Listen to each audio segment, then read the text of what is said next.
You're listening to the Happiest Lives podcast with Jill Lillard, episode number 59. Welcome to the Happiest Lives podcast, where you'll learn to think better, feel better, and become the woman God says you already are. Here's your host, Jill Lillard. Hello, friends. Welcome back to the Happiest Lives podcast as we continue the series, Making Every Day Productive and Fun. And I want you to be able to feel engaged in your life. I want you to find it interesting and meaningful. And that is why we want to learn how to make every day productive and fun. Today, we're going to talk about routines. What are routines? Why do you need routines? And how do they fit into this goal? I like to think of routines as a rhythm. They are a flow, almost like a cadence in my day, and they help anchor me by providing some structure. They provide structure that's going to help me honor my values, my goals, what's important to me. I know certain things are going to get done because I have a routine. A routine is like a string of habits that help us create some sort of outcome.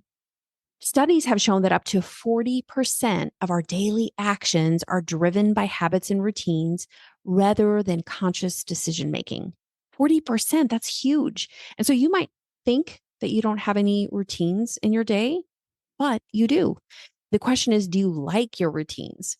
If you're always running late for things, that probably goes back to your routine. There's some habitual ways that you are handling your morning that leads to you being late for things. And so if you have a goal that you don't want to be late, you don't want your kids to get tardy slips, then you might want to evaluate the routine that you are carrying out in the morning and mix that up a little bit. I think this statistic highlights the significant impact that daily routines can have on our behavior, our productivity, and the overall success in achieving our goals. So as you consider the routines that you have, you can decide if you want to keep those routines or if you want to up-level them a little bit, if you want to mix them up. That is all part of the fun, that we get to pick our routines and we can change our routines. We can do whatever we want. We can create a rhythm to our day that is going to feel satisfying to us. And so in the next several minutes, I'm going to cover how to create routines, and I'm going to walk you through some of my routines. And I'm also going to talk about the challenges that come along with routines and how to address those challenges. And so I have a routine for working out, and I like to walk for 30 minutes at the beginning of my day, Monday through Saturday. Now, Sunday, I may take a walk, but I don't set it up that I have to do it. I don't make it routine. However, these other 5 days, I like to be routine about it. Now, this doesn't mean that I can't walk more than 30 minutes. I might walk more than that in the morning, and I may work out additional times during the day in terms of just getting movement. If you call that a workout, I may take a break in the afternoon and go on a walk, or after dinner, go on a walk. But the only part that I make mandatory and routine, like I just need to do this, is that 30 minutes Monday through Saturday. And then I also like to lift weights. And the way I found that would actually happen is I had to designate when I was going to lift weights. So to just say I wanted to lift weights or I wanted to be stronger, it wasn't going to happen if I didn't have a routine. And so I lift weights Monday, Thursday, and Saturday. And having a routine of when I'm going to do that helps me honor that goal. So this past Saturday, I did not do my weights and I did not go on my walk as I had planned. And I had good reasons. The whole family was still sleeping. I had woken up early, and I thought I could work for a few hours and just have the quietness to be able to think and work and not feeling like I wasn't being present with people while everyone is still sleeping. And if I do my workout here at the beginning, then by the time I'm done with that, everyone will be waking up. And so there was a project I had been working on Thursday. I was excited about it. I had some different ideas. And so it sounded kind of fun and productive to sit down and work on that. And so I chose to do that. And then I put my workout routine into my chore lottery, which we will talk about next week, of other things that I needed to do. And I never drew that from the lottery. Or actually, I think by the time I did draw it, everybody was at the house. And so I didn't really want to lift weights in the middle of the living room when everybody was there. Now I could have, and actually I think I did attempt to, but I'm like, I'm not going to put on a workout video. Maybe I can just lift some weights here. But because that wasn't part of my normal routine, I wasn't exactly sure what I was going to do. And so it ended up just being like a 5-minute workout of biceps, triceps, which was fine. But I did feel disappointed with myself for not getting my workout in as normal. So something just felt unfinished, and it increases your level of stress a little bit, or it just takes some negative energy because you're thinking about something you didn't do that you had committed to do. And so what this did to me, not sticking to my morning routine, it reinforced why I have routines and how important they are and the value that they bring to my life.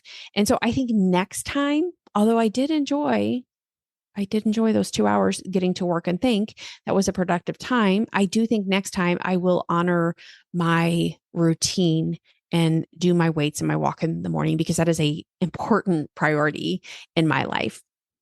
Let's talk about how to create routines.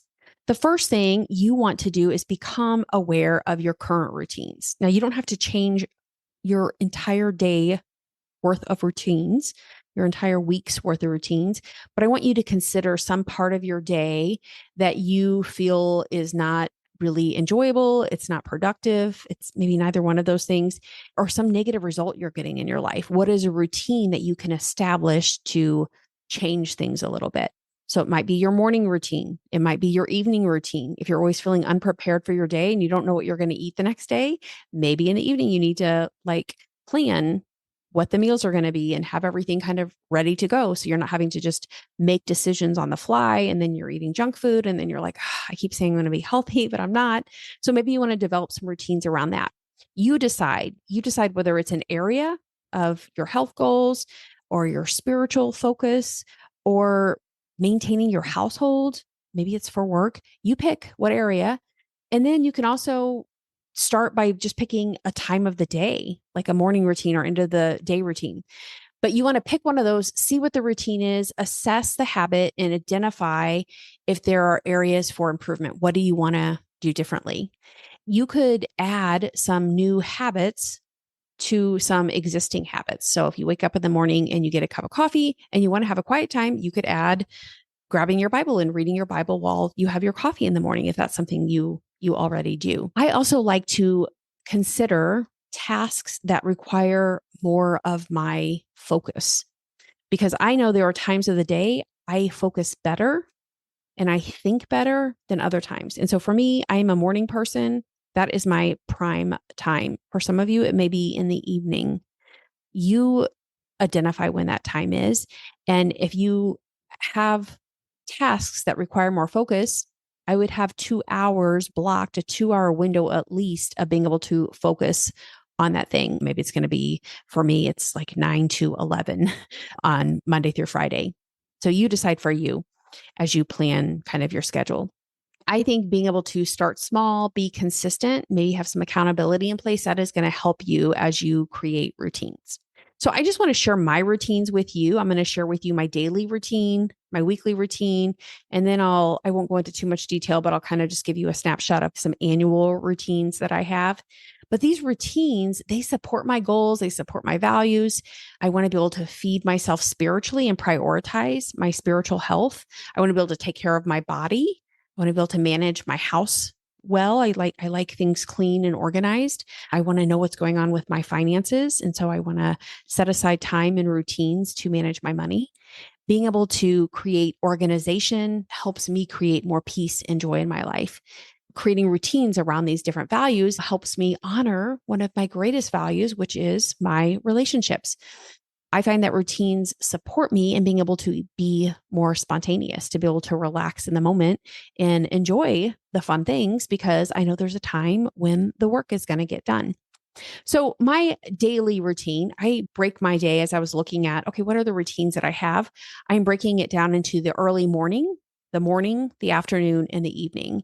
And so for me, the early morning starts usually at 5 a.m., sometimes earlier, sometimes later. I kind of let myself just wake up when I wake up. A lot of times the dog will wake me up, but I am a morning person. And so I consider that time to be around 5 and 8. 8 o'clock is when I take my daughter to school.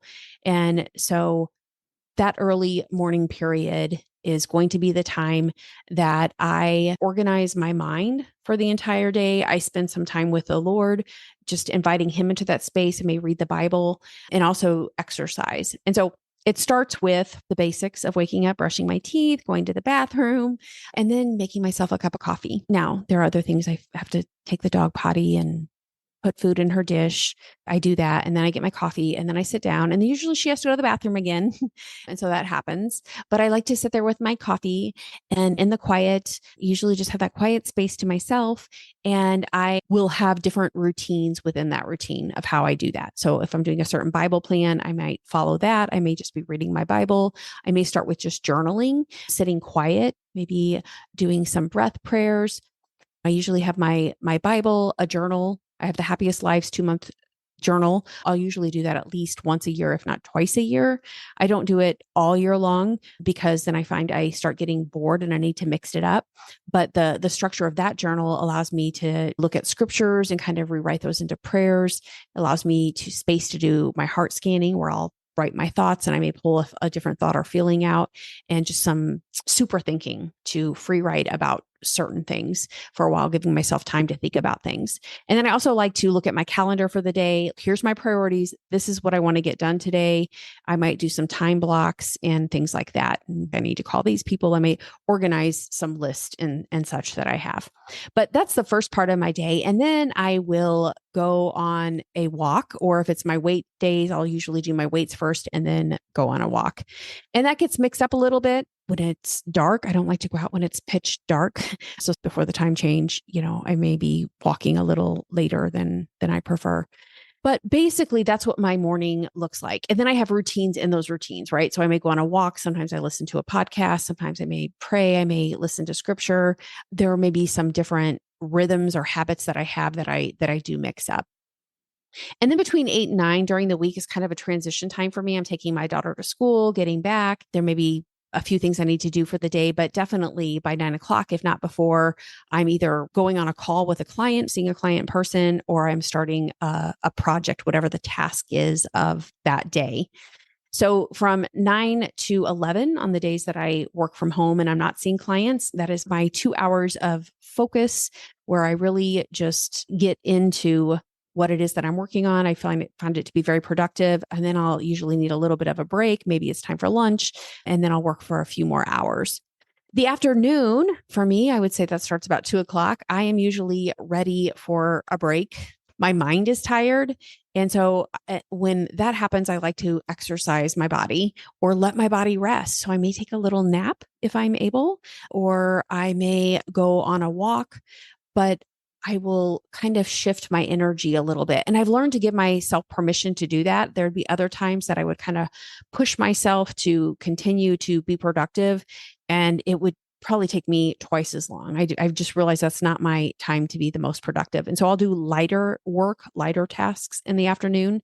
A lot of times I'll have that to-do list of things that need to get done, emails, appointments you need to schedule, phone calls you need to return. I also have Slack. So I have two coaching groups have a Slack channel so they can post heart scans. There's conversations that go on there. And so I just kind of will stay connected toward the ladies during the time, respond to messages at that point.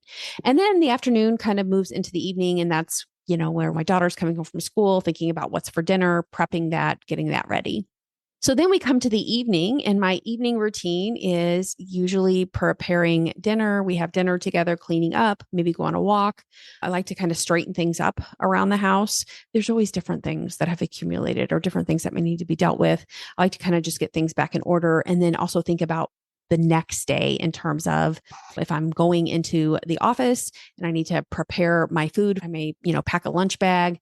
But usually by 9 o'clock, I like to start earlier because ideally I would go to bed at 9 if I could do that. But then I would probably get up earlier too. So usually 8 o'clock, 9 o'clock, my husband and I will sit down and watch a show. My daughter usually goes and does her own things by that point.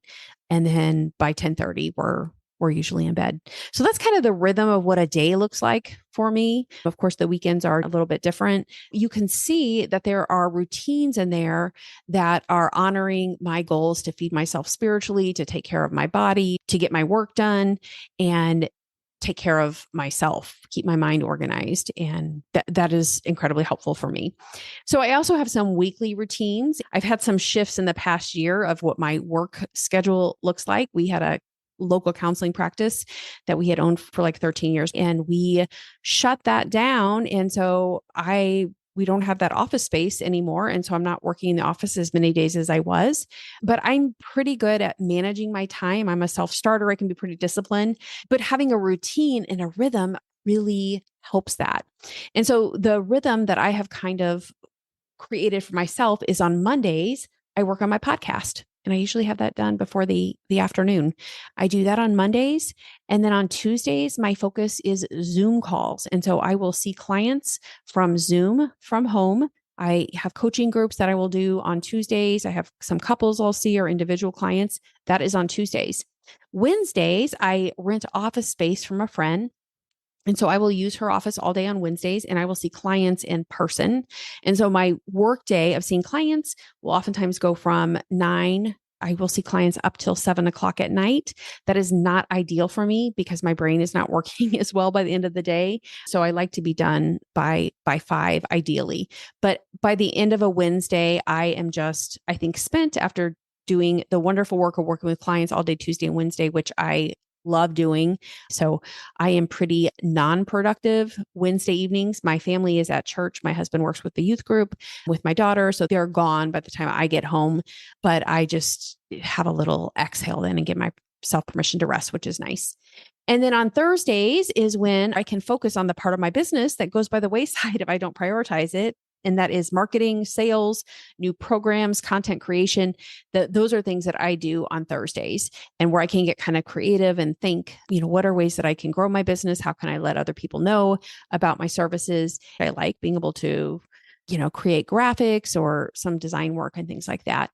And then in the afternoon on Thursdays and Fridays, usually if I have appointments, I like to schedule those in the afternoon. If I need to get my hair done or sometimes I need a massage. So I got to do that. I'll set that up or doctor's appointments, things like that. Now, sometimes I have to do those things in the morning because that's when they're available. And so then I'll kind of shift my work to the afternoon, which isn't always ideal. But Thursdays and Fridays is the time I know I can schedule appointments if I need to. And then Fridays, my focus is on my finances. I do my bookkeeping, budgeting, paying bills, all of that for our home and for my business on Fridays. And I don't know why it always seems to take a couple hours, but it really helped me to just get in a routine of doing that every week rather than doing that once a month. That's made a huge difference for me. We always wash our sheets on our bed on a Friday, and I'll start the other laundry. I also start doing other house cleaning stuff. And so I'm going to talk about the chore lottery. I already referenced it a little bit. We'll talk about that next week, but that's where I will put a lot of my house cleaning items in, and I'll start on that on Friday and maybe that'll flow into Saturday of getting some stuff done around the household. And really the weekends are more focused on my household, my family, being able to be present and do stuff with people, especially in the evenings, or if we want to go on bike rides during the day. Also, meal planning. You got to think about what are we going to eat and shopping for that. When I'm really on top of it, doing some prep at the beginning of the week, that goes so far in being able to eat healthier. Because if I don't do that, you're just making decisions in the moment, which aren't usually the best. And Sunday, we go to church. And I really like to be able to have a Sunday afternoon nap if I can. It doesn't always happen. Sometimes there's other things that get scheduled on Sundays, but I like to really take Sunday as a day of rest when I can. So that is my weekly routine. We also have some annual parts of our routine, some annual rhythms that I notice in my life, and maybe you do too. I know my fall is a very busy time. August through December just seems super busy. And then January through March has a different rhythm about that. Maybe January through May, there is a little bit more of a rest and an exhale in that. And then the summer seems like to be some routines that focus more around family as the kids are home. Now, my son getting married well, he's married by the time you're listening to this podcast. June 1st was his wedding. Okay. So he's not home in the summer anymore. So I'm not exactly sure what all that is going to look like. But we usually try to do a vacation with our family in the summer. And then we also have a routine in May and November of my husband and I setting aside some time for us to just be together for a few days without distractions. So those are my routines. I have bored you to tears, and if I have bored you, then you probably have shut off the podcast and aren't here anyways. But hopefully, I've given you some ways to, as you've listened to my routines, to consider your own routine. Now, your routines don't need to look like mine. I don't want you to do the same thing, but hopefully it gives you some things to consider, some things that might be helpful in your routine and ways that you can honor your different commitments, values, and what's important to you in a way that's going to reduce your stress because you're not always thinking about the things you need to be doing. You know that they're going to get done because they're part of a routine. And then you can really enjoy, be present, have fun in the rest of your life. And your routines, the work that you're doing, that is an important part of your life. So that hopefully you're having fun during that as well. So, what are some of the challenges? I'm going to kind of quickly go through some of the challenges that we might find when we do routines. And for me, the biggest thing is getting robotic, getting bored. And that's when I know I need to mix things up. I just need to maybe ask some questions. Why am I doing this? How can I make it interesting? If I'm getting bored with my workout routine, okay, well, how can I mix it up? Maybe I'll go walk in a different place, or maybe I'll do some HIIT workouts, or maybe I'll do Pilates for a while or whatever. So we may want to mix that up. And then also, even like with my Bible reading, I know I did the 1 year Bible for years, and I kind of got to where it was just feeling so robotic that I'm like, I need to do something different. I want to go deeper and just slowly savor and go through some different books of the Bible. And so you might want to mix that up. So I think just like our relationship with the Lord, we want our relationship with our routines to be a relationship. We don't want it to just be mechanical and robotic, that it doesn't have a sense of meaning for us. We want to know why we're doing what we're doing. Do we want to keep doing it? And realize that we can mix it up. We can adapt our routines. We can refresh them if they aren't working for us. We can make them more interesting. I think another challenge is procrastination. So for some of you, you may put off tasks or delay starting a new routine, especially when there are other distractions or other competing priorities. It may just keep getting pushed to the bottom of the list. And so I think being able to just break tasks down into smaller, manageable steps and commit to taking action consistently. So you don't have to start big, start small, be specific, and you can use some different techniques that are going to help you honor those methods. And I'm going to talk about those next week, some of those different methods that I think can be very helpful in helping you not procrastinate. A third obstacle could be lack of motivation. So we might face tasks that just feel tedious. They feel challenging. We don't really want to do those. Sometimes I find that with housework. And so I have found a way that makes it kind of interesting and I don't have to really have motivation. And I'm going to talk about that next week as well. But without motivation, it can be difficult to stick to a routine consistently. Now, sometimes you just do stuff and the motivation comes after you've done it. So you don't want to just sit around and wait for motivation, but being able to identify the underlying reason for why you want to establish a routine so that you are connected to that, you're connected to your larger goals and values, is going to help you stay more motivated. Visualize the benefits of sticking to your routine. What's on the other side of that? Maybe it's improved health, increased productivity, personal growth. Additionally, incorporating elements of fun, enjoyment, pleasure, variety into your routine can help maintain motivation. For example, when I go on a walk, I love to listen to podcasts. So sometimes, even if I'm not excited about my walk, which I don't know, I usually am, but it's so interconnected with listening to my podcast that it may be like, oh, I can't wait to pick up this podcast. And so then I'm excited to go on my walk. Listening to music may make tasks more enjoyable, or you may reward yourself after completing a task, and that will boost your motivation and make sticking to your routine more enjoyable. Another obstacle is unexpected setbacks. So sometimes we get sick. Sometimes work and family commitments are interrupting our personal routines. They may disrupt it, and it can derail your progress and make it challenging to maintain consistency. And so I think having a level of flexibility and adaptability is important. Being able to recognize that setbacks are normal. They're a normal part of the journey, and it's okay to adjust your routines if needed. Instead of viewing your setbacks as failures, see them as opportunities for learning and growing. Practice self-compassion, avoid being too hard on yourself when things don't go as planned, and focus on finding solutions and making adjustments to your routine that are going to accommodate the changes in situations. So when your circumstances change, you still want to be able to allow yourself to progress toward your goals and not get so rigid in your thinking. So in summary, by recognizing and addressing these obstacles and implementing some of the antidotes that I suggested to you, you will be able to turn those obstacles into strategies and establish habits that are going to lead to positive change in your life. So in conclusion of the whole lesson today, I'm going to just leave you with some questions. What routines do you currently have in your life? And which ones do you want to establish? And why do you want to do that? How are these new routines going to improve your life? Do you anticipate some challenges? Maybe you currently are experiencing some challenges. How can you plan for those? How can you turn those challenges into strategies? How can you make that part of the routine? And how can you make your routines interesting and fun? These are all questions. These are the type of questions that we explore inside Clarity and Courage, which is my coaching group for Christian women. I think being able to ask questions, being able to look at what you're thinking so that you can apply what you are learning to your life, that it's not just more stuff you're consuming, but you can apply it so you're actually creating change. I think that is key for creating a better life, for becoming who God says you already are. And so I am here to support you in that.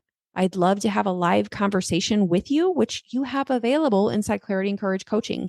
We have coaching calls once a month, worksheet workshops where you can meet with other Christian women. And so I encourage, if you have not taken advantage of this tool, to check it out. You can sign up anytime and you can stop anytime. And so that is an appealing, I think, really nothing to lose with that offer. So thank you guys for listening today. Next week, we are going to talk about the chore lottery and other techniques for getting things done. I look forward to talking to you guys then. If you enjoyed this podcast, I would love to help you take this concept and apply it. Join me in Clarity and Courage, my cost-effective coaching program for Christian women. Each month, receive the tools you need to apply the concepts and grow. We will meet on a live coaching call where you can ask me anything. Plus, you get access to the worksheet workshop where you can have conversations with other women just like you. Learn more and sign up at myhappyvault.com/Clarity and Courage.